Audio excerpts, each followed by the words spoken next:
real estate agents. Welcome to the Weekly Closer. I'm your host, Jeff Underwood, along with my co-host, Joey Sampaga, the man with the plan. How's it going, Joey? Amazing. We just got finished with the class, had fun, and now we're doing a podcast. Had a lot of fun. Had a lot of questions after. Had some people join the Real Estate Marketing Maniacs community. Yep. Oh, yeah. Absolutely. Hey, we have an awesome guest with us today, and this guest is a little different than some of the guests we've had before. Okay, she's nodding her head. Maybe a lot different, but here's what we have. Today we have Alyssa Axelrod. Yes. She's a sales executive with Security Title Agency of Arizona, one of our own right here in the house with us. There you and go. The crowd is going wild. The crowd. Oh, I have a crowd button somewhere on here, but where is it? It's not on the front page, I guess. Was that a standing ovation we see? That was. Yeah, Joey, you can sit down. Okay. No. So thanks for being here. You're welcome. Thanks for inviting me. This is a lot of fun. And thanks for inviting your agents out to the class. It sounded like they all had a good time. Yeah. Well, I bless you guys, and I tell you that every day, all day, for bringing this information. I call it TSL, Technology as a Second Language, and I'm just grateful to you for being able to explain it to us in a way that we can really use it immediately. Well, that's what we try to do, and we appreciate that. Yes. Totally. Well, let's start with you share with the agents that are listening a little bit about your background, like how long you've been in the title business, maybe even share how you got into the title business or what you did prior to would be awesome. Well, this is going to start in 1993. I was working for a company called First Chiropractic, traveling around the country, putting together co-op marketing groups. In those days, marketing was buying the back page of the yellow pages, the largest ad. It was billboards. So I put together groups of doctors who combined their financial resources and bought those things. But it was a great job. I did very, very well at it, but I was always traveling. And I kind of got tired of it. At the same time, my sister, who was an escrow administrator, wanted to run an escrow desk again. She had worked with Security Title and called the powers that be, and they opened an office for us. Great. So I got in 1993 with her. 1993 is when you got into the title side. Yes, with Security Title. Okay. Then she left to become a loan officer, and I stayed on, and then I made my rounds like a lot of people do to a few other companies. Okay. Got married, came back, had a baby, worked for a few years, had another baby, was out for a few years. We were always blessed to be home for the first few years with little ones. And then I've been back at Security Title for 3 years now. All right. Well, tell the agents what does your job entail now, or your position with Security? I like to call myself a muse. I like to work with agents and help them be creative about how they are going to present themselves to the marketplace. Okay. I like to help them find ideas that work for them, cost-efficient ideas, creative ideas. We color outside the lines a little bit or a lot, depending on the agent. Yeah. But I like to help them come up with a decent, workable marketing plan that they're going to implement. Okay. All right. So bringing up that plan or marketing plan, what are you seeing that the more successful agents are doing probably on a consistent basis? What are you seeing that they're doing most? There's a lot of just do it. There's a lot of finding out what you want to do, what you're good at.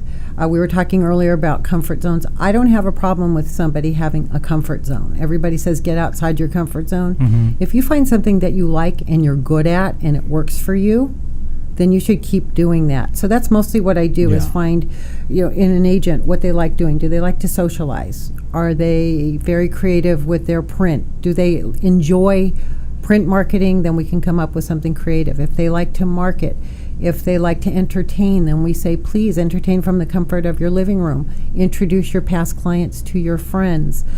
We just have some interesting ideas about, a lot of people move here from out of state, out of town, and they don't know anybody. It's really nice if you can include that new neighbor to your Christmas party. They don't know anybody. Right. So what you're saying is, if you are really, really good at and comfortable with, whether that's picking up the phone and making phone calls, or it's getting involved with networking events, or it's starting your own community gatherings or whatever that happens to be, do that. Don't Right. necessarily have to step outside your comfort zone if that's what you excel at. Right. If you want to try something new, try it.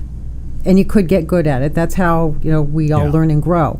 But if you have found something that really is working for you, I know a lot of agents who entertain quite a bit. Okay. They just do. They are the party house. They're the Super Bowl party house. They just like to have people over, and they introduce their clients to their friends.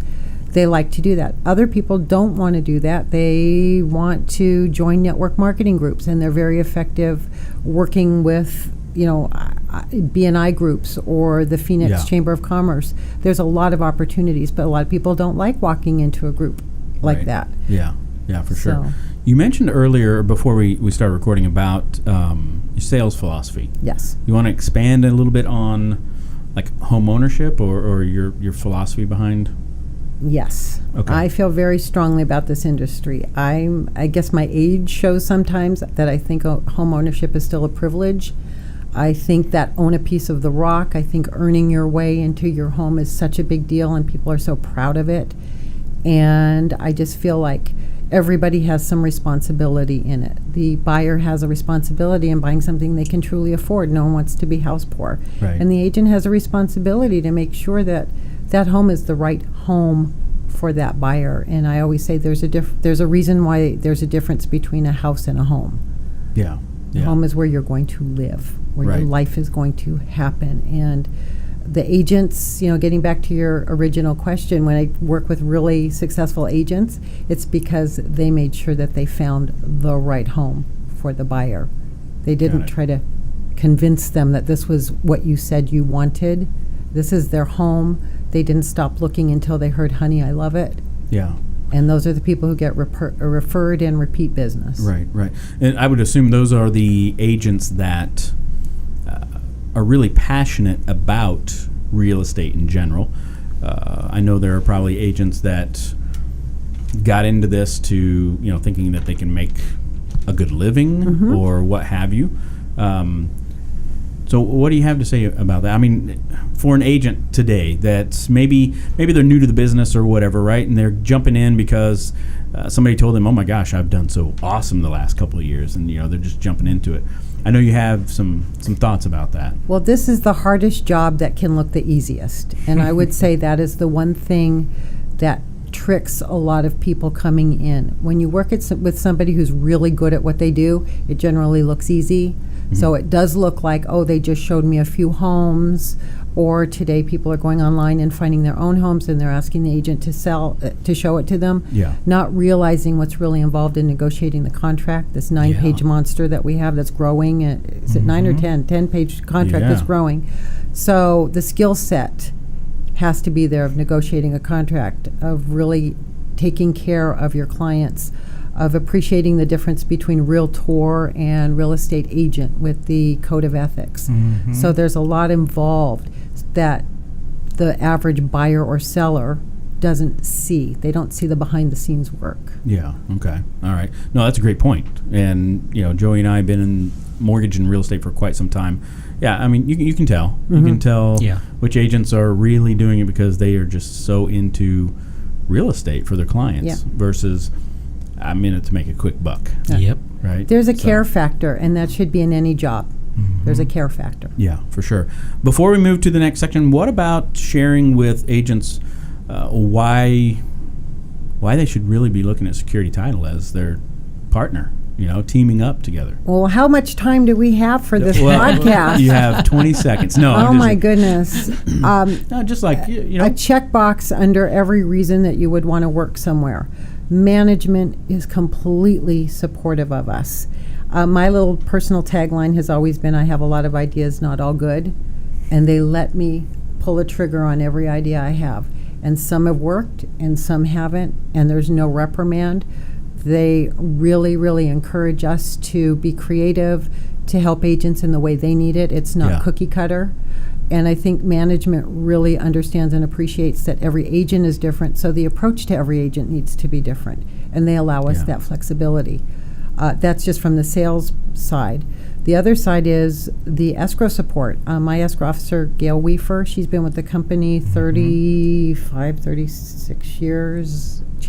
The Dom DeLuise joke, how should I know it changes every year? Yeah. I work for somebody who knows the answer to every question, and if she doesn't, she'll find out. And it's an amazing support system we have. So I get support from the top. I get support from other reps on the team. There are days that I have a question, or how do you do this, or what do you do when somebody asks you that? We're all there for each other. Okay. Yeah. What branch location is that again? I'm at Phoenix. I'm at the Biltmore branch. Okay. Good. All right. Well, are you ready to get in the ring? I'm in. With the Maniacs? Okay. I'm in. Here we go. What's the best advice that anyone's ever given you? The best advice. I was that kid in the back of the room who would always raise her hand, is this going to be on the test? And one day the professor said to me, Alyssa, the more you know, the better you'll do. And that has served me for the last 30 some odd years since I heard that remark. That's a great one. How about your favorite mobile app? My favorite mobile app has to be, and this was not plugged, you didn't even prompt me for this, Palm Agent. The online cost estimator is the most brilliant tool I have ever seen. Okay. That's Security Title. It's thing, Security right? Title. Okay. Security Agent 3.0 if you want to go on the Apple Store or Android Marketplace, or what's the other store? Yes. Google Play. Google Play. Is that right? Google? Yep. Yeah. How about a book recommendation? Well, it's the newest one that I've read, and my head still reels from it. It's Grant Cardone, Be Obsessed or Be Average. Oh my God. Steroids on steroids. Wow. I purchased it. I haven't read it yet. It's on my Kindle, but it's incredible. Okay. It's incredible. I'll have to start. Every book is a nugget. Every line and every page is a nugget. It's crazy. All right. Awesome. How about a productivity tool or software that you use? My phone. Yeah. It's my mobile office. The smartphones are definitely our offices, right? Yeah. It's crazy. So we're going to draw. I'm going to have you draw a question out of the mask. There you go. Is it truth or dare? This is beautiful. No. What is that, velvet? Let's see what you got. What do you do outside of real estate? Hobby. All right. Oh. This is actually the worst question you could ask me. Okay, good. I have another sip, philosophy. If it's so much fun, is it still work? I love this, what I do, so much that I do this. I'm pretty much working all the time, but part of my outside is coming up with ideas. So my hobby outside the office is just coming up with new and sexy things to say.